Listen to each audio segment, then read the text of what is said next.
channel. This video is sponsored by Buymoto mobile app. இது வந்து ஒரு grocery e-shopping mobile application. Google Play Storeல available இருக்கு. Link descriptionல இருக்க, வேணா செக் பண்ணி பார்த்துக்கோங்க. அண்ட் இது வந்து ஒரு grocery related online shopping with free home delivery. இதில் grocery ப்ராடக்ட்ஸஸ் எல்லாமே அவைலபிளாக இருக்கு. குவாலிட்டி அண்ட் பேக்கேஜிங் கூட இருக்கு. ஸோ நீங்கள் வேணா ட்ரை பண்ணி பாருங்க. நெக்ஸ்ட் நம்ம இப்போ டேரெக்டாக வீடியோக்குள்ளே போயிடலாம். லாஸ்ட் கிளாஸ்ல என்ன பார்த்தோம் அப்படின்னா பேசிக்கான டேக்ஸ் ப்ளஸ் லிஸ்ட் இருக்கக்கூடிய டேக்ஸை பற்றி பார்த்தோம். இப்போ என்ன பார்க்க போகிறோம் அப்படின்னா டேபிள்ஸ். ஸோ அதனால நான் table.html அப்படின்னு ஒரு ஃபைல் க்ரியேட் பண்ணியிருக்கேன். என்டர் பண்ணி பேசிக்கான HTML ஸ்ட்ரக்சர், நெக்ஸ்ட் டைட்டிலில் டேபிள், நெக்ஸ்ட் பாடியில் நம்ம என்ன பண்ணுவோம், p டேக் வேணும்னா p டேக், h டேக் வேணும்னா h டேக். இப்போ நம்ம ஃபர்ஸ்ட் என்ன பண்ண போறோம்னா h2 டேக் போட்டு நம்ம ஒரு ஸ்டூடெண்ட் இன்ஃபர்மேஷனை ஃபில் பண்ண போறோம். Student information table. எனக்கு இது வந்து சென்டர்ல அலைன் ஆகும். ஸோ அதனால நான் ஆட்ரிபியூட் வந்து அலைன் சென்டர் கொடுக்க போறேன்.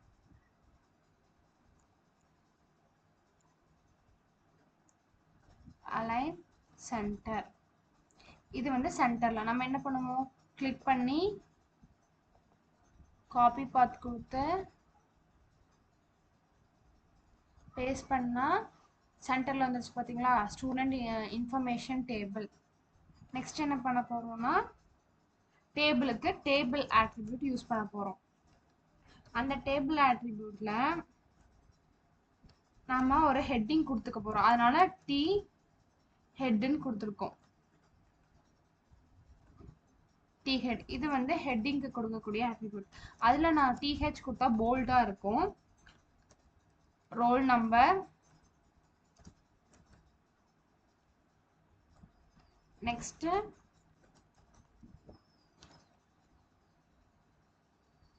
நேம், அவங்களோட டிபார்ட்மெண்ட் எந்த டிபார்ட்மெண்ட், நெக்ஸ்ட் அவங்களோட இமெயில்.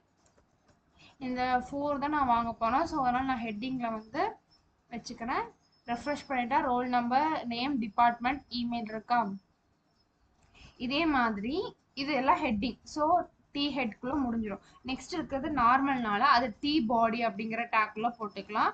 கீழே வந்து நார்மலான லெட்டர்ல வரும், போல்ட்ல வராம. ஸோ டிஆர் அந்த ரோல நான் டேட்டா ஃபில் பண்ணும், டிடியில் நான் ஃபில் பண்ணுவேன். ஃபர்ஸ்ட் நான் ரோல் நம்பர் 101 கொடுத்துக்கிறேன். Next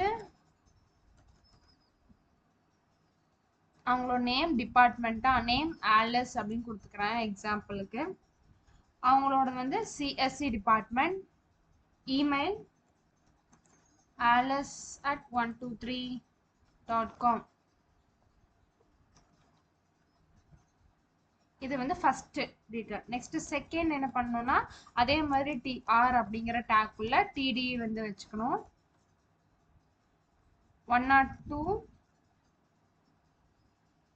pop, CSC department, pop @example.com வச்சுக்கிறேன். இது second row. Next third row நான் வந்து அதே மாதிரி டிஆர் டேக் உள்ள டிடி 103 சார்லி, இவங்க இசிஇ டிபார்ட்மெண்ட், இவங்களோடது charlie@34.com. டேட்டாஸ் எல்லாம் ஃபில் பண்ணிட்டேன். ஸோ இதுதான். இப்போ நம்மளுக்கு டேபிளர் ஃபார்மேட் வரனால நம்ம என்ன பண்ணுவோம், டேபிள் அப்படிங்கிற ஹெட்டிங்ல போய் எனக்கு பார்டர் வேணும், பார்டர் 1 வச்சுக்கிறேன். பாத்தீங்களா பார்டர் வந்துருச்சு. நெக்ஸ்ட் என்ன பண்றேன் அப்படின்னா காலம் செல் பேடிங் அண்ட் செல் ஸ்பேசிங் அப்படின்னு இருக்கு. அதே மாதிரி காலம் ஸ்பேன், ரோ ஸ்பேன் இருக்கு. ஃபர்ஸ்ட் டேபிளோட செல் பேடிங் வச்சுக்கலாம்.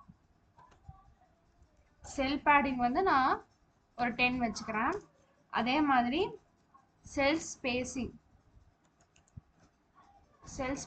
வந்து இது 0 வச்சுக்கிறேன். இது எல்லாமே எனக்கு வந்து அந்த அலைன் சென்டர் அந்த ஸ்டூடெண்ட் இன்ஃபர்மேஷன் ரெக்கார்டுக்குள்ள வரணும். ஸோ இப்படி பண்ணா இந்த மாதிரி வந்துருச்சு. இப்போ இங்க டிஃப்ரென்ஸ் உங்களுக்கு தெரியல. நான் செல் பேடிங் அப்படின்னா 100 கொடுக்குறேன்னு வச்சுக்கோங்க.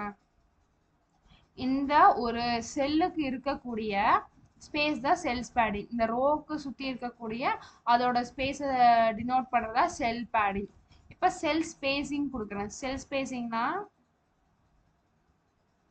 இந்த ஹோல் செல் ரோல் நம்பர் அப்படிங்கிற செல்லை சுத்தி ஸ்பேஸ் வர்றதா செல் ஸ்பேசிங். நம்மளுக்கு அது தேவையில்லை. ஸோ அதனால வந்து செல் ஸ்பேசிங் நான் 0ன்னு வச்சுக்கிறேன். நெக்ஸ்ட் வந்து ரோ ஸ்பேன்.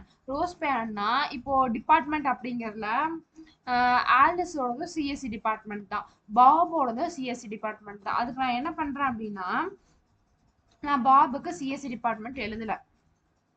நான் ஆலிஸ்ல என்ன பண்றேன் அப்படின்னா, ரோ ஸ்பேன் அப்படிங்கிறதுல 2 அப்படின்னு வச்சுக்க. 2 ரோவுக்கும் இவங்க தான் இது பண்ணணும். இதுவும் அலைன் சென்டர் இப்படி கொடுத்துட்டா இப்ப பாத்தீங்களா, இந்த 2 பேத்துக்கும் சேர்த்து சிஎஸ்சி அப்படின்ட்டு இந்த 2 ரோக்கும் சேர்த்து இதுவே வந்துருச்சு. இதுதான் ரோ ஸ்பேனிங். சப்போஸ் நான் காலம் ஸ்பேனா இதையே நான் காலம் அப்படின்னு எடுத்துட்டேன்னா இந்த 2 காலத்துக்கும் டிபார்ட்மெண்ட் இன் இமெயில் இது 2த்துக்கும் சேர்த்து சிஎஸ்சி அப்படின்னு வந்துருச்சு. இது வந்து நெக்ஸ்ட் காலமா போயிடுச்சு. ஆனா இந்த இடத்துல நான் வந்து டிபார்ட்மெண்ட் சிஎஸ்சின்னு உங்களுக்கு கொடுக்கல. அதனால இந்த டிபார்ட்மெண்ட்டுக்கு பதிலாக இமெயில் ஸ்பேஸ் வந்துருச்சு. இந்த இமெயில் ஸ்பேஸ் வந்து எம்டியா இருக்கு. ஏன்னா இந்த ஸ்பேஸ் வந்து டிபார்ட்மெண்ட் போயிடுச்சு. இமெயிலோட டீடைல்ஸ் வந்து டிபார்ட்மெண்ட்டுக்கு போயிடுச்சு. அதனால நம்மளுக்கு ரோனா ரோ, காலம்னா காலம் ஸ்பேன்னு கரெக்டா கொடுத்துக்கணும். இதுவே நான் 3 கொடுத்து இந்த இசி டிபார்ட்மெண்ட் நான் டெலீட் பண்ணல அப்படின்னா, இந்த இசி டிபார்ட்மெண்ட் நான் டெலீட் பண்ணாம 3ன்னு கொடுத்துருந்தேன்னா இது நெக்ஸ்ட் இது இமெயிலுக்கு போயிடுச்சு இந்த டிபார்ட்மெண்ட். அண்ட் இமெயில் வந்து நெக்ஸ்ட் காலமா போயிடுச்சு. ஸோ அதனால நம்ம ஒன்று எக்ஸ்ட்ரா கொடுத்தா டெலீட் பண்ணிட்டு அது 2 ஸ்பேஸை வந்து இது பண்ணணும். இதுதான் வந்து ஃபைனல் ரிசல்ட். சிம்பிளான டேபிள் இதுதான், நீட்டான டேபிள் ஸ்ட்ரக்சர்டானது. நெக்ஸ்ட் வந்து கேப்ஷன் அப்படிங்கிற ஒரு டேக் இருக்கு டேபிள்ல. அது வந்து டேபிளோட ஹெட்டிங்கை வந்து டினோட் பண்ணும். கேப்ஷன் நான் ஒரு ஸ்ட்ராங் கொடுத்துக்கிறேன் போல்டா தெரியணுங்கிறதுக்காக. ஸ்ட்ராங் டேக் யூஸ் பண்ணி ஸ்டூடெண்ட் டீடைல்ஸ். பாத்தீங்களா, இது வந்து டேபிளுக்கு கொஞ்சம் மேலேயே தெரியுது. இது வந்து ஒரு டேபிளோட ஹெட்டிங். இந்த டேபிள் எதை பத்தி சொல்லுது அப்படிங்கிற ஹெட்டிங்கை கேப்ஷன் அப்படிங்கிற டேக்ல நம்ம வந்து டினோட் பண்ணிக்கலாம். இதுதான் வந்து பேசிக்கான டேபிள்ஸ் இருக்கக்கூடிய டேக். இதை வச்சு நீங்க வந்து டேபிள் கிரியேட் பண்ணிக்கலாம். தேங்க்ஸ் ஃபார் வாட்சிங்.